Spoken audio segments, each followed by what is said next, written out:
ko ni jok mo dem bora be wili garbatal ni ñine ci koroba nu yekkene mun siri ferela ko ni jok mo dem bora bu wili garbatal e mun ne biele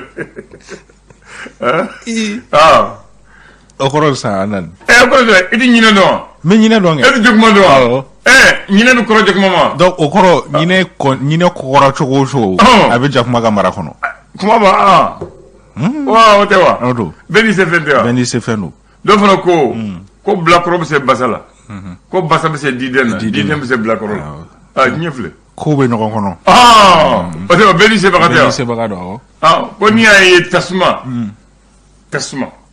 abi kali ka jiwili ko fende bucce de no boru no gonta tasmati sa jibe ga mina mi ngono no bora tasmani ji che gon tasma bu mate fo bleu tasma ko mate fole donc ñe bo ci wala c'est otewa beni sebaga beni wati ko ñe ko ale donita ma be grimado ko kan ya jabe ko doni bi kumu ga wolu saka griya hakafu sorita kan de côté ñeede ko aleti donita ma bigriado grema yelendo kankoro kamumbe kune aleti kan ya jabi kango ko doni bi kungulo munka o se ka griya hakefu oche parce que ñe be feno bilbil bay ni ata ta sura mangiri mais be do fen dola ni ata ta sura ga giri voilà kan de côté kanko parce que abisi galé de kan de wa do ko bo chola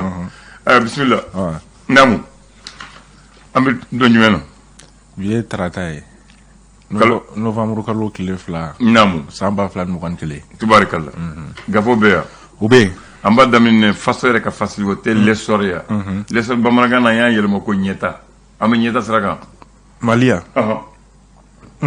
ambaga bismillah essor avla ndana lik mana faminga ode école ta ni ale baraw kon kay damle na kunungo Mali fan chama fe o mo kon na metalike gouvernement nyamano docteur Shogel ko gala maiga ale kon ayra ka foko ale kon ni sondiara ka sabu ke ni kalanta ni asira ke Mali fan chama fe ayra fene ka foko école de la fasal tomi be ko akon we folita ka nyeshi uma ko ka sabu ka uwe faso de maya kon ni ira mi metalike ni kalanta ko fole o mo kon nana alibi amto esor ale konnana esora ira ka foko chinois ma saba kon ko minana mado fe o kon minana jouer kalo temene kren la jouer kalo kleta ani wolonvla ni chinois ko folo kon ko barake chage damin konnana odi ko veke ni oluga chage la ro kon chino sirabal law ale ni so belu bo o joli oluma ni chinois saba ko folo nun kon ni o kon minana siramun ko odi nara ale ni kwala o chelala nga kuno fulu ya ira ka foko kunungo chinois saba nunu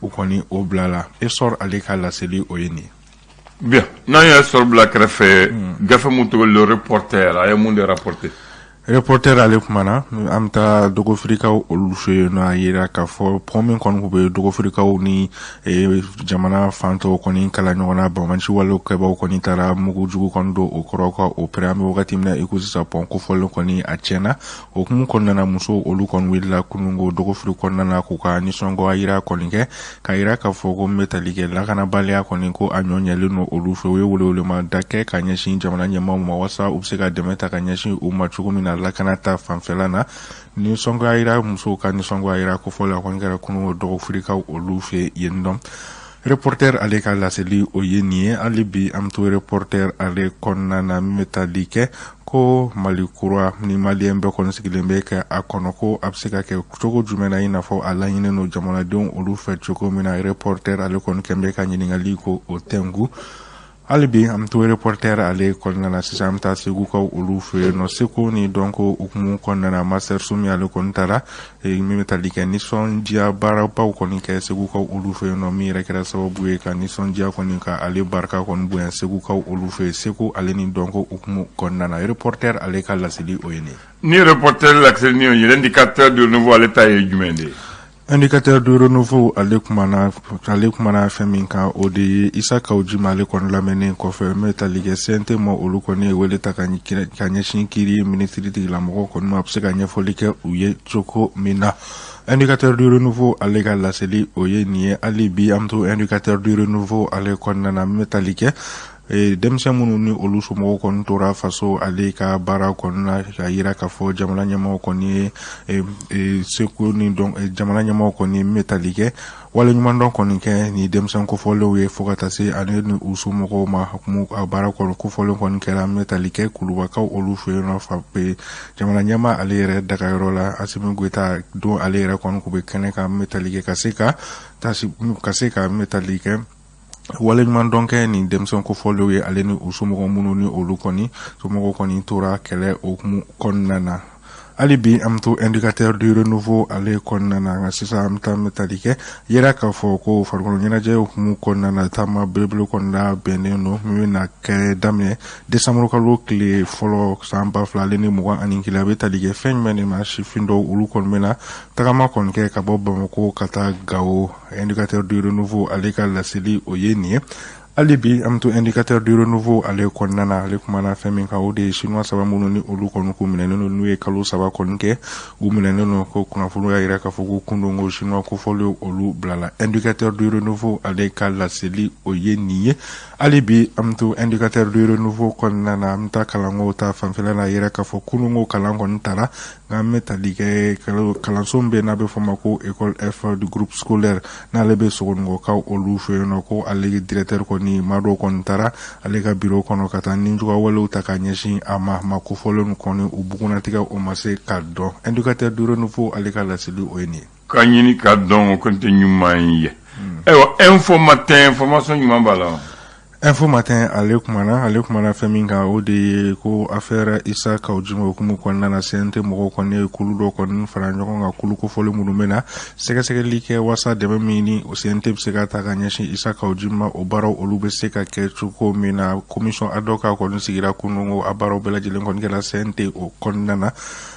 Info matin ale ka laseli o ye nin ye. Hali bi an to info matin ale kɔnɔna na yira k'a fɔ Côte d'Ivoire jamana ale kɔni ka ɲi nka wari dɔw sara maliyɛn dɔw ye wari kofɔlen yɛrɛ bɛ t'i jɔ fo CFA miliyari 1 ana a kunkanfɛn o la. Info matin ale ka laseli o ye nin ye. Ayi ka ɲininka ni n ka somɔgɔw tɛ n ka dɔɔni minɛ. N b'a ɲininka ni n ka somɔgɔw tɛ. A ɲini ni somɔgɔw don. Sinon kɔni miliyari 1 a bɛ se ka dɔɔni di. Les Échos wili. Les Échos ale kumana fɛn min kan o de ye ko muso a yira k'a fɔ musow kɔni olu jɔyɔrɔ kɔni camanba bɛ ka fara olu kan kɛrɛnkɛrɛnnenya la kunnafonidi ta fanfɛla na ale ni sanfɛ kalanso kalan dili ta fanfɛla na kɛrɛnkɛrɛnnenya la u y'a yira k'a fɔ ni sanfɛ kalansow kɔni bɔra an bɛ tali kɛ arajo teleso fo ka taa se minnu bɛ kunnafonidi kɛ ni sɛbɛn ni minnu ma bila bɔlɔlɔ sanfɛ ko ni san laban in kɔnɔna jateminɛw y'a yira k'a fɔ ko camanba kɔni bɛ ka fara muso olu jɔyɔrɔ kan ni cakɛda kofɔlen o kɔnɔna na. Les Échos ale ka bi bɔli o laseli o ye nin ye. Hali bi an bɛ to Les Échos kɔnɔna na sisan an bɛ taa kalanko ta fanfɛla na yira k'a fɔ kunungo kalan kɔni taara Mali fan caman fɛ mun kɔnɔna na ko ɲinan ta yɛrɛ bilalen bɛ minɛn jumɛn de kɔnɔ o de wagati yɛlɛma ale kɔlɔlɔ jugu olu bɛ se ka kɛlɛ cogo min na ale ni bɛn ale ni keleya o bɛ se ka na maliyɛnw ni ɲɔgɔn cɛ cogo min na. Les Échos ale ka laseli o ye nin ye. Hali bi an bɛ to Les Échos kɔnɔna na kalanko ta hukumu kɔnɔna na kalanden somɔgɔw kɔni y'a yira k'a fɔ ko an bɛ wagati min na i ko sisan ko kalankɛ minɛnw kɔni ko a sɔngɔ ko a kɔni a ka gɛlɛn k'u bɛ laɲini kɔni kɛ jamana ɲɛmɔgɔw fɛ u ka fɛɛrɛ bɛɛ lajɛlen kɛ walasa kalankɛminɛnw a bɛ se ka sɔrɔ nɔgɔya o la cogo min na walasa kalandenw bɛ se ka kalan kɛ i n'a fɔ a laɲininen don masaw olu fɛ cogo min na. Les Échos ale ka bi laseli o ye nin ye. Hali bi an bɛ to Les Échos o kɔnɔna na yira k'a fɔ an kɔni fɛ yan min bɛ tali kɛ Allemagne ale lasigidenso min kɔni bɛ ko k'u ka sokura kɔni ko a baaraw kɔni kolomo karili kɔni ko olu kɛra. Les Échos ale ka laseli o ye nin ye. Les Échos bila kɛrɛfɛ l'indépendant sɛgɛrɛ an k'o lajɛ. Indépendant ale kumana ko min bɛ tali kɛ kunungo bankiw ni olu kɔni k'u bɛ grève la kabini dɔgɔkun tɛmɛnen ko kunungo u ye a kurakuraya tuguni u y'a yira k'a fɔ ko 72 heures u kɔni u bɛna o ka grève la tuguni oro mo konna les ko e indépendant ali ayira ka fo ko client woni am wakati mina iko sisa ko client ko ni dimine no sina be fu o koroni sina be fu reni oyi banki oluka la fasalton do e la fasalton ko foli ali ne aka kulu olu de kon be barabla la ambe wakati mina iko sisa ko client ko ni ko olu dimine be o koro indépendant ale kala sili oyi ni ali bi amto indépendant ale konna malika ci den krenkrene mini obe oni konna no oyi isa confoué mutalike kalu temene kle muko ani kononto ale kon kube conseil de sécurité muko nyama e la seli kon ke ka ira ka fo ko sigi ka fo ba min kainga ke ko ni sigi ka fo ba kon kera ku kon mena tamaste takasira ko ni ira tawasira munu mena ke sababu e ka kalata ko fole ka olu kon ni nyafo sidaw muko oye ha ira ka fo ku ni sigi ka fo ngone kon kera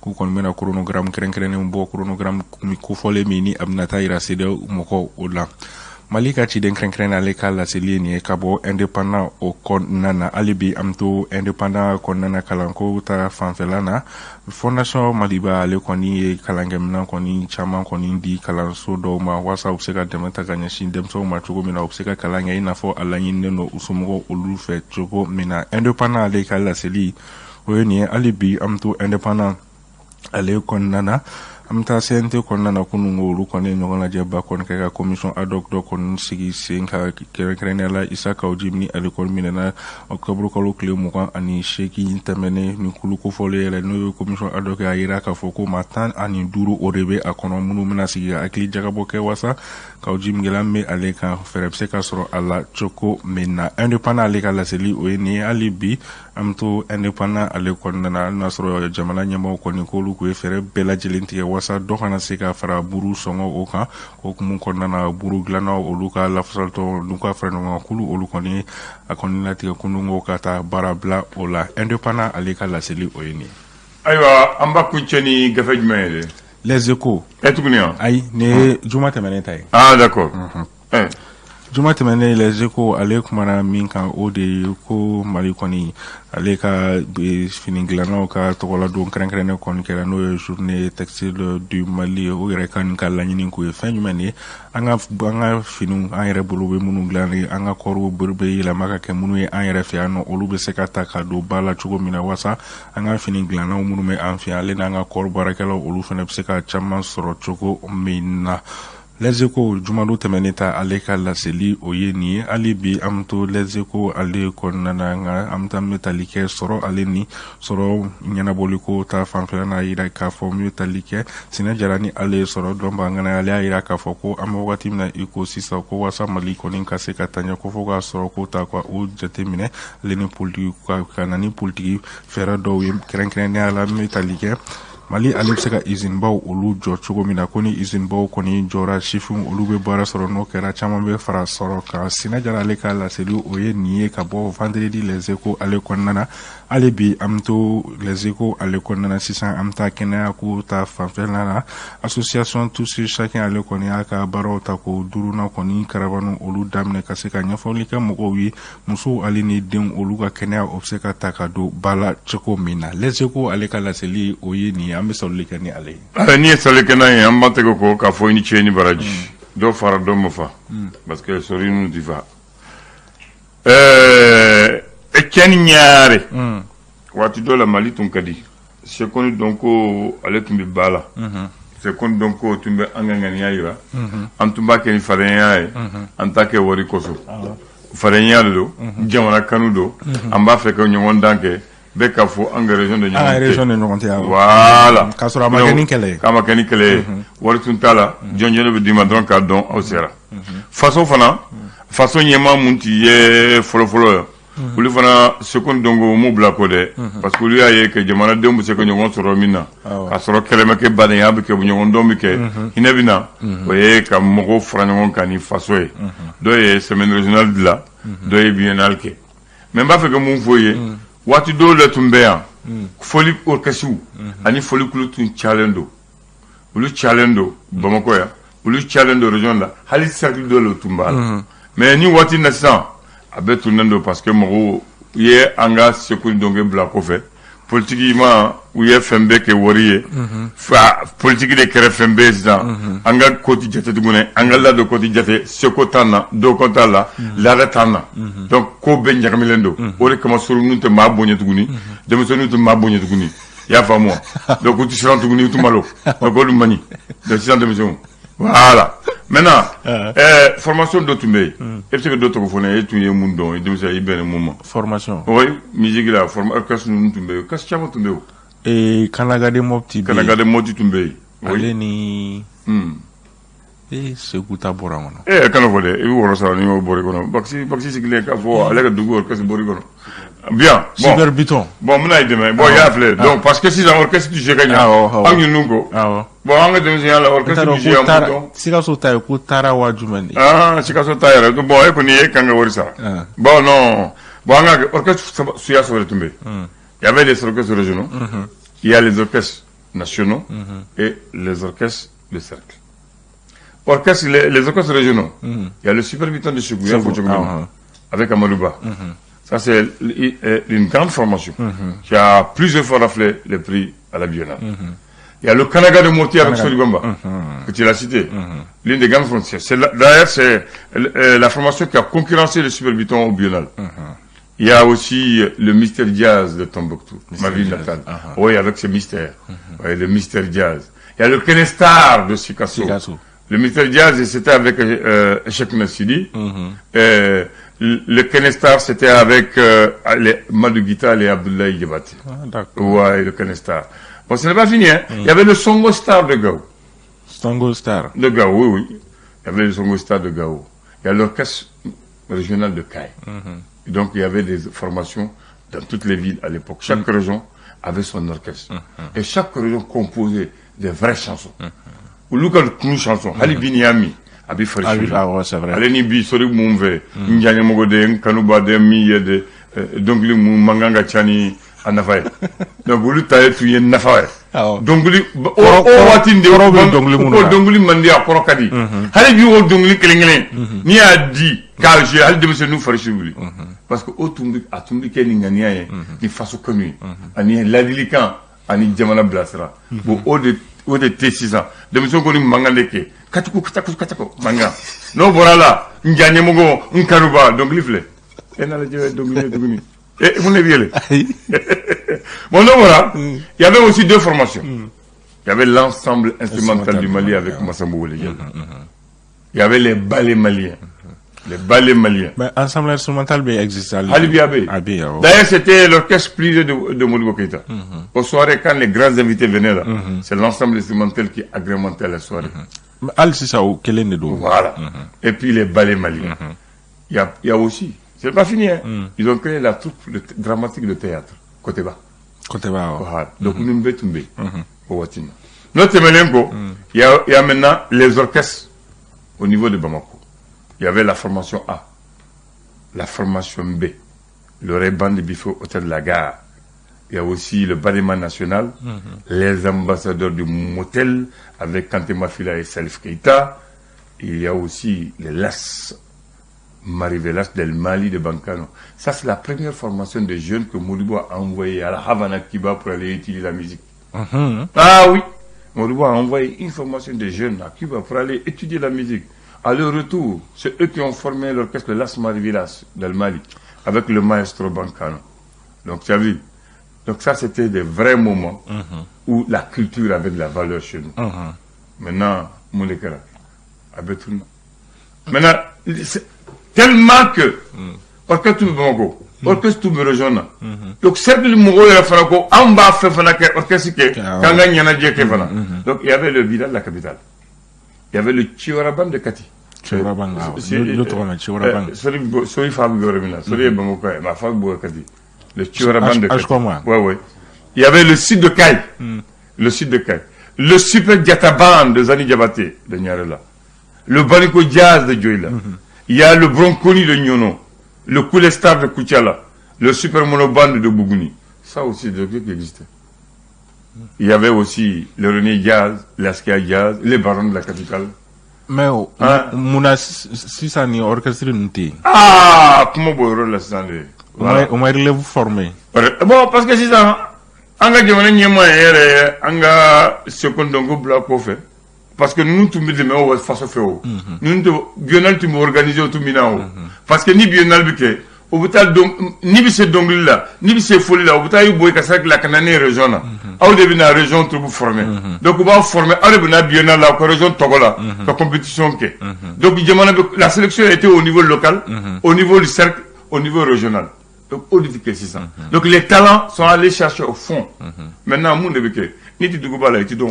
Abana, ni tu dois là, n'a rien que qu'on ait du fitir, moi, je ne vais pas y aller. Et qu'on ait vu chiber qu'il y a foni, allez, gasser parce que gasser ma bé. Kasoro gela manga sa seconde dongo joro babe ben kele ala de. Enya bala, abla jabate. Na hawo dumbe makuyate. Gati gela la arna bari. Nous nous mettons mauvais. Bien dans le théâtre de une semaine régionale. Il faut que vrai, Sori Bamba, nous ne mettons pas sur le monde. Parce que le tombeau orchestre là. Et puis, au Watina, ni orchestre là. Ni orchestre là, drone, façon de baradima. Ou bien, la barre là, il nous comme barre là. Hali ni donna ensemble instrumental là. Ou bien, de barre là, ou bien ça. Ou bien ça, Kaloa. Ah bon, au shit et tout. Donc, ni orchestre Fanakara. Ministre de la communication, au lieu de tomber orchestre, Katani, studio là, pour enregistrer quelques disques. Au thème bien là, au thème de Boubé enregistré, qu'a joué. Mais nous, on peut d'abord 6 ans. C'est un peu fait que vous avec ce que nous avons. Bon, voilà, ni fana ba anga jiginina, anga faso kuma shuri. Ah, nous be nimbala. Nimbala. Parce que ni anga maya tabole. Donc ni anya nimbebla. Donc orchestre était ça, orchestre bi je matila. Folo na for super bidon bi je bo maga bi fa. Tak. Na for kanaga bi je abi fa. Na for message en fait bebita. Maintenant je ne bita. Mo ko reta tilguni. Si ça et puis artistia de Tunkari, misa ni ko bo ni ko bi do dogle ne ra ba fonde ko e jelia. E bita mo ngi orchestre. Na for sorry demina micro sorry ba fu ma dongli da demina dongli da akumaga chande aw ko bo ci wala aw ala ka hakki ñu wanda mo nimbe kera tumbe amba fa ko jigi drondo ima sorry ba confirmer comme ça les nimbe allez 2022 inike kambe